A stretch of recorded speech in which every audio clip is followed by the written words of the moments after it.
Alors nous sommes toujours à Blanquefort, au sommet de la conscience, Sommet de la conscience. avec des invités prestigieux et puis notamment Olivier Benoît que j'ai déjà interviewé sur ma chaîne. Et là je suis très content de le rencontrer à nouveau en vrai.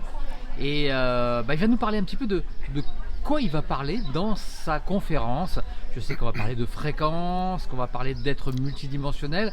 Explique-nous un petit peu de ce que tu vas nous raconter tout à l'heure. Oui, alors on est dans un format pas traditionnel ici, c'est très amical, c'est très ensemble d'amis, donc ça se passe dans un grand salon, donc voilà, on a un format très particulier. Et ce que je disais à Philippe, c'est jusqu'à ce matin, je me disais mais c'est quoi le titre que je vais faire, parce que voilà, dans des endroits on est quand même beaucoup plus structuré, et là on se dit bon voilà, et puis pour autant il ne faut pas perdre les gens, donc ça va être une belle gymnastique. Je suis venu en faisant quelques démonstrations aussi, j'aime bien, donc pour illustrer mes recherches, mais voilà, je cherche pour trouver, je trouve pour mettre en action, pour donner de l'autonomie aux uns et aux autres, donc je voudrais leur montrer voilà, qu'on peut cristalliser jusqu'au bout des réflexions pour savoir si au bout du compte on a une bonne idée ou une très très bonne mauvaise idée. Voilà, donc c'est un peu tout ça en fait sur lequel je vais intervenir.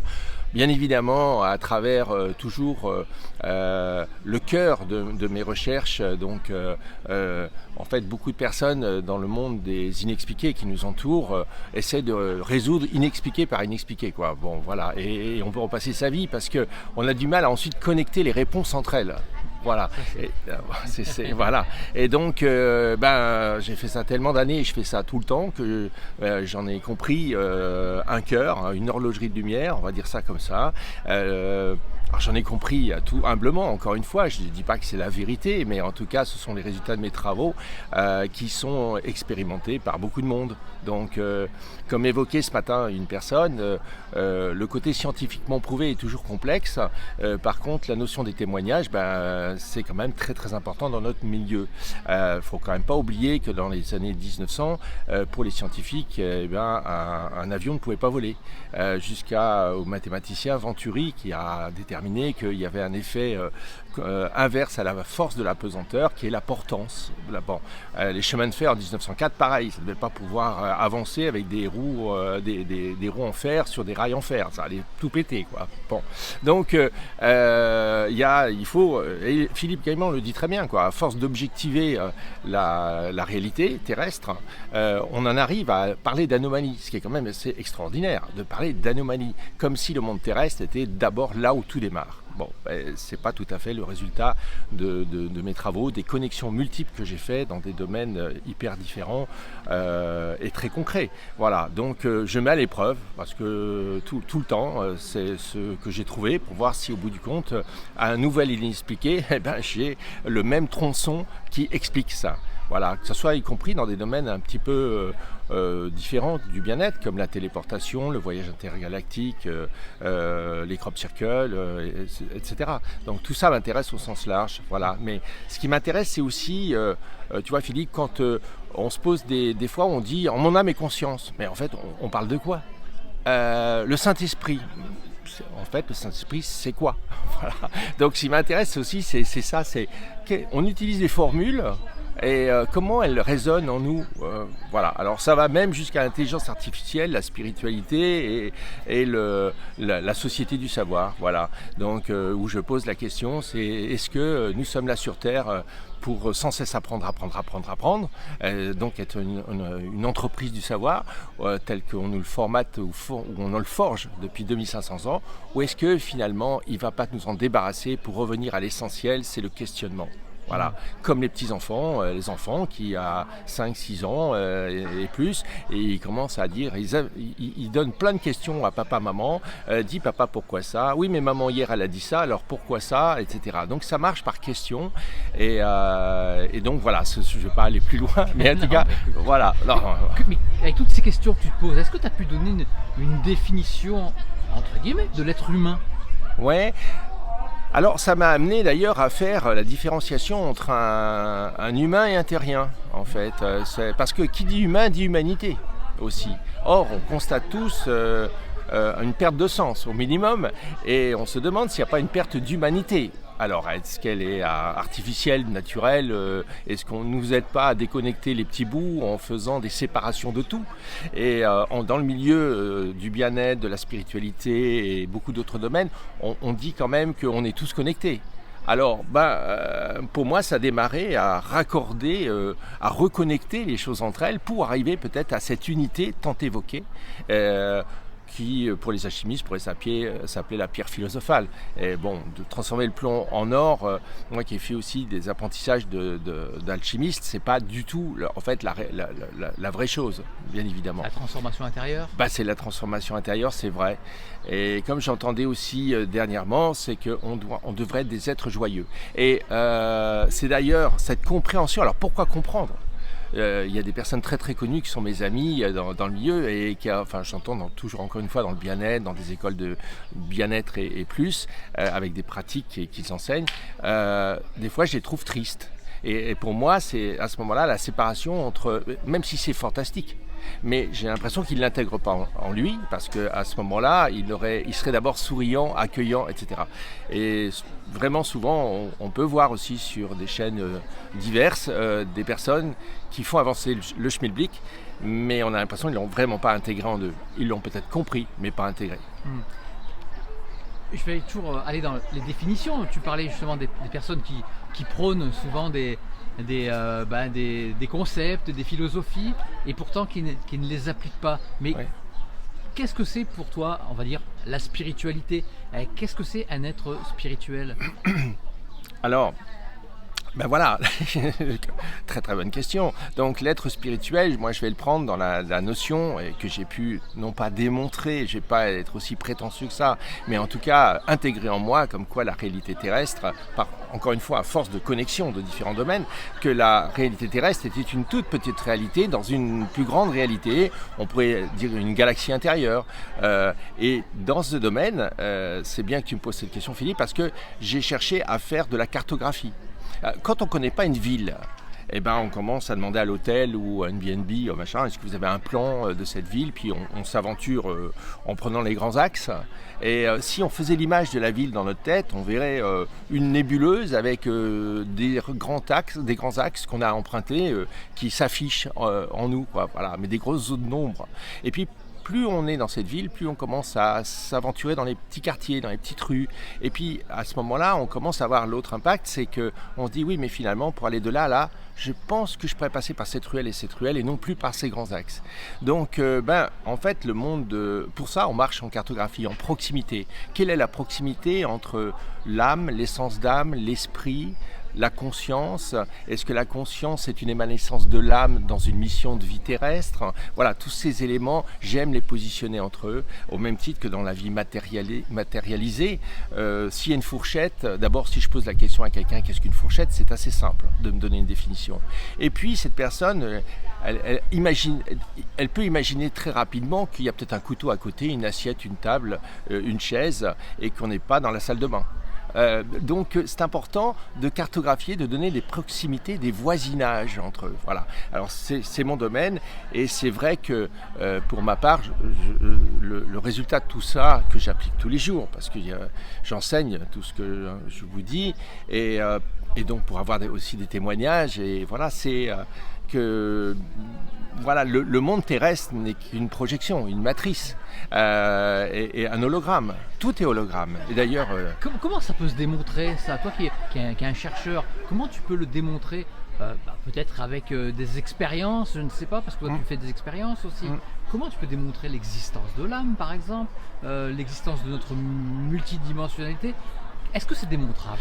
Alors, en fait, dans le monde de la... Alors, je suis un chercheur indépendant et je dirais que je suis ni physicien, scientifique ou philosophe, etc. Je suis dans la connexion de tout ça. C'est un peu comme à l'école. Votre professeur de philosophie ne se prétend pas philosophe. Le professeur de physique ne se prétend pas être Newton. Donc, il apporte un chemin pédagogique et ludique pour vous permettre d'avancer sur le chemin. Et là, il a une démarche très des philosophes, finalement, la recherche de la vérité par un raisonnement, un fil conducteur. Il ne vous dit pas, croyez-moi, il va vous amener vers. Bon. Et ça, c'est toute la démarche aussi que j'apprécie de façon impressionnante. Alors, quand tu me parles d'éléments encore plus profonds comme l'âme, l'essence d'âme et comment le démontrer, en fait, je serais presque illisible de vous le dire aujourd'hui. Pourquoi ? C'est comme si, si quelqu'un qui a 8 ans, un enfant, me dit « Écoute papa, ou écoute monsieur le professeur, fais-moi le programme de maths jusqu'à la terminale en 2 heures. » Bon, là en plus, on est en parlant en 3 minutes. Donc, c'est pas bon parce que on le sait, il faut avancer et à chaque étape, à chaque pas, il y a une espèce d'intégration en soi qui permet d'avoir une résonance sur le pas suivant, etc. Donc, si on ne fait pas ça, vu qu'on est très très loin de la compréhension d'une réalité, d'un paradigme d'une réalité telle qu'on nous l'affiche, on va pas se comprendre et je pourrais paraître même un peu bizarre ou un peu particulier. Donc maintenant, avant de parler de l'âme, il est bon de comprendre des domaines, comme on a vu ce matin d'ailleurs, entre est-ce que l'énergie vibre, est-ce que les fréquences sont les seules caractéristiques d'une onde, mais au fait qu'est-ce qu'une onde, donc toute la relation déjà le plus près de nous, puisque on voit bien que déjà il y a beaucoup de flou chez beaucoup de personnes qui parlent, tout est énergie, Irène Grosjean et bien d'autres disent tout est onde avant d'être énergie, et je rejoins beaucoup plus cette partie-là parce que j'en ai capable de le démontrer. Quand on parle de cymatique, il y a une autre façon de lire cette fameuse plaque qui vibre avec du sable dessus. Voilà, donc c'est ce que je fais avec mes élèves aussi, c'est que je leur démontre petit à petit les choses pour qu'on puisse avancer. Alors la médecine de l'âme chez moi, enfin médecine on va mettre ça entre guillemets, mais enfin ça peut passer parce qu'on parle de l'âme et pas du tout du corps physique, c'est vraiment pour moi les derniers niveaux. C'est le but de tes recherches maintenant? Tu voudrais arriver à démontrer quelque chose vraiment pour le grand public, ou alors ça reste dans cette niche pseudo-spirituelle des personnes qui sont très très ouvertes à la visible? Ouais, écoute Philippe, c'est-à-dire que comme j'ai dit tout à l'heure, j'ai des dispositifs, c'est pas pour rien, c'est parce que c'est pour accélérer les résultats de ce que je vais enseigner auprès des personnes qui suivent. Donc j'ai formé à peu près 600 élèves par petits groupes de 10, donc ça fait quelques classes, hein. Et puis j'ai beaucoup de dispositifs dans la nature. Donc, et les gens avancent parce qu'ils ont des résultats. C'est très important que les personnes, évidemment, et du résultat. C'est ça qu'on cherche les uns les autres. À la rigueur, c'est parce que j'ai du résultat que j'ai envie de comprendre. Et moi, je veux comprendre d'abord de tout. Donc il y a vraiment cette démarche que tu évoquais. Alors, je ne veux pas démontrer au grand public, parce que je pense qu'ils sont prêts, pas prêts, j'en sais rien. C'est les appeler, c'est les débuts d'éveillés, c'est les curieux. Et d'ailleurs, pendant longtemps, j'avais beaucoup plus de femmes que d'hommes. 80%. Non, parce que j'ai un autre dispositif qui travaille avec des ondes, qui fait 80 grammes, et donc qui est un écran tactile couleur, etc.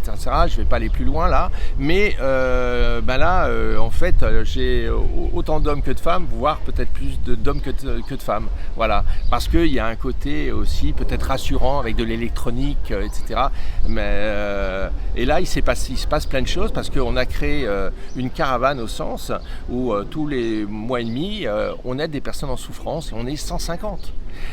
Et il y a des groupes de guérison, comme il y en existe de plus en plus. Ça a été évoqué aussi ce matin, des groupes de pardon, des groupes de guérison, etc.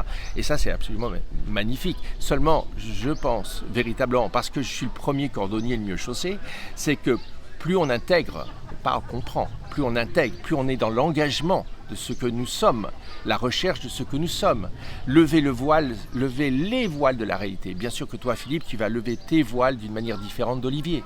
Mais pour autant, la réalité, c'est finalement, et je reviens à ta question, c'est l'humain terrien. Bon,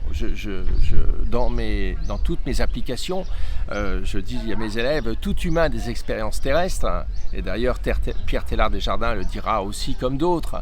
Voilà, donc nous sommes des êtres spirituels vivant des expériences terrestres, et nous ne sommes pas des êtres terriens vivant des expériences spirituelles. Très intéressant quand même tout ça. Mais Pierre Teilhard disait quelque chose de merveilleux, et d'encore plus merveilleux pour moi, c'est Dieu ne fait pas, mais Dieu fait se faire.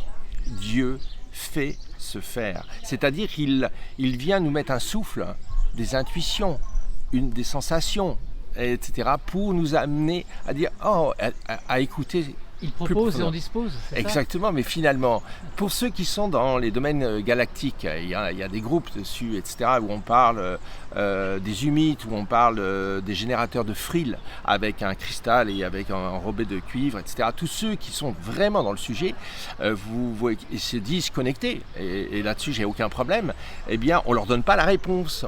On les amène sur le chemin de la réponse en leur donnant des indices, quoi. C'est un jeu de piste, hein. C'est parce qu'ils le savent, qu'ils ne peuvent pas nous donner le résultat. Il faut qu'on aille le chercher étape par étape. Eh bien, c'est ce que je crois. Maintenant, on peut le faire de façon plus accélérée. Cet enseignement sacré de qui nous sommes nous a été coupé. Tu crois que le but, c'est le chemin, justement, cette recherche ? Le chemin, c'est... Alors, oui, ce chemin, mais qui est fait que de questionnements. Ta vie, Philippe, ma vie, c'est des questions dont on m'a donné des réponses qui m'a permis de poser la question suivante. Et c'est ça mon histoire, et c'est ça ton histoire, Philippe, et c'est ça l'histoire des humains. L'intelligence artificielle n'a aucune histoire, parce qu'à un instant donné, il va répondre à des milliers, on va dire à des millions de gens, il n'a pas sa propre histoire, donc il n'a pas de chemin. Nous avons effectivement ce chemin qui, à chaque instant, est fabriqué par cette notion de questionnement. Et se poser des questions, c'est quand même important, parce qu'on constate peut-être tous, ou trop régulièrement les uns les autres, que ça démarre bêtement par on est dans la rue, on a l'impression que les gens ne se regardent plus. Bien sûr, on sait qu'ils sont pris dans le téléphone, sont pris dans plein de choses sur Internet ou pas. Mais même des choses simples. Encore il y a 3 jours, j'ai quelqu'un qui me met en relation une autre personne. Donc je lui fais un message, bonjour Eric, nanana, etc. Peut-on se parler quand bien à vous, ou quelque chose de ce type. On me répond une phrase, non pas aujourd'hui. Je me dis, il est déjà malade. C'est comme quelqu'un qui ne sait plus rire. C'est quelqu'un qui ne sait pas être joyeux. Je me dis, waouh, ça montre.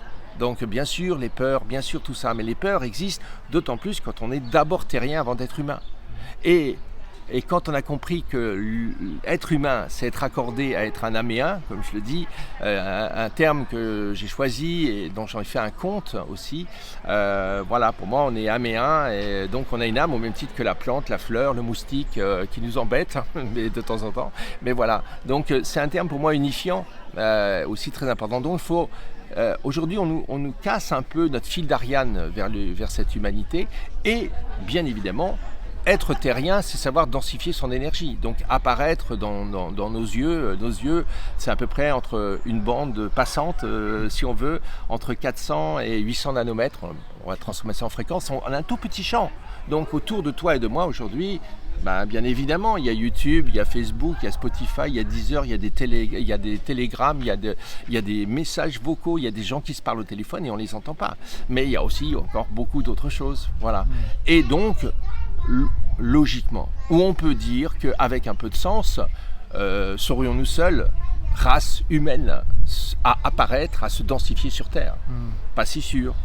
Une petite dernière question.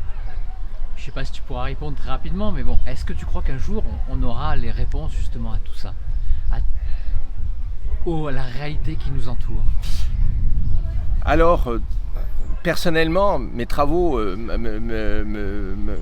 je suis tellement heureux peut-être d'avoir découvert cette mission de vie. Je vais vous mettre des peut-être, et voilà, etc. Encore une fois, parce que restons humbles devant tout ça.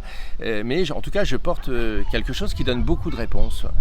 Mais y compris sur pourquoi Masaru Emoto a instantanément un changement dans la structure de l'eau. Donc c'est quand même intéressant. Alain Specht, prix Nobel dernièrement, sur la partie de l'intrication. Est-ce qu'on peut peut-être apporter un regard complémentaire, plus grand, tout en s'appuyant sur des éléments de démonstration. Ça me plaît. Voilà, c'est tous ces éléments-là. Et comme je suis thérapeute toutes les nuits, j'aide les personnes pour qu'elles s'aident. Et donc, ça fait quand même des dizaines de milliers de séances que je fais. Mais ce que je trouve ça magnifique, c'est d'avoir des témoignages tous les jours maintenant dans ces domaines. Voilà. Olivier Benoît, merci. Merci Philippe.